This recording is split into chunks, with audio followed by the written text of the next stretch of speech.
Today we're speaking with Paulo Moretti, who will discuss measuring purchasing maturity.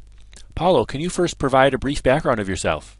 Listen, I have worked 35 years at Dow Chemical, where I developed experience in very diverse areas like manufacturing, R&D, sales, marketing, business, finance, economic evaluation, strategic planning, e-business, and the last 12 years in purchasing. And Paulo, can you explain what you mean by purchasing maturity? Of course. The idea comes from the research funded by the U.S. Department of Defense to develop the Capability Maturity Model, CMM, where the term maturity relates to the degree of formality and optimization of the process.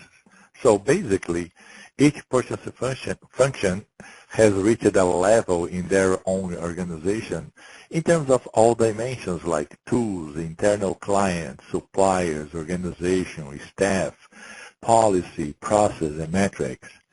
Each purchasing function has evolved through the years by themselves or with the help from consultants to a certain level. And this maturity tool was developed to help in their self-assessment to find the areas of opportunities.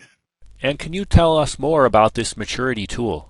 The model consists of a spreadsheet with 8 dimensions to consider for purchasing maturity.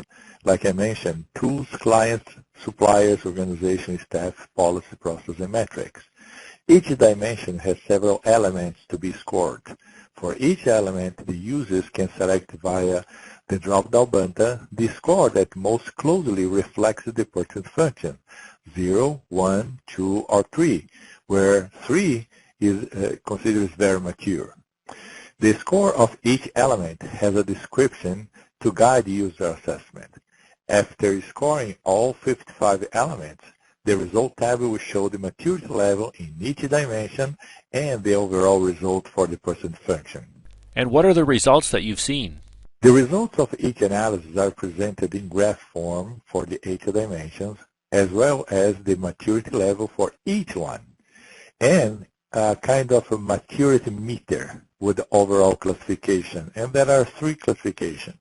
One that I call it starting / performing. So purchasing is not a core competency. It is buried deep in organizational hierarchy, and the staff actively disengage it. The second level I call it enabling / optimizing. Purchasing is seen as a value-added function. Clients and suppliers are satisfied for most part. Employees are engaged but view this as a job. There are some spot best practices. And the third one is best in class or world in class. Purchasing is a strategic core competency. The organization is proficient at the expected business practices. There is a high degree of client and supplier satisfaction. The organization is staffed with a highly qualified professional, and there is a high degree of automation. It is also a metric-driven organization, and it is an efficient and effective organization.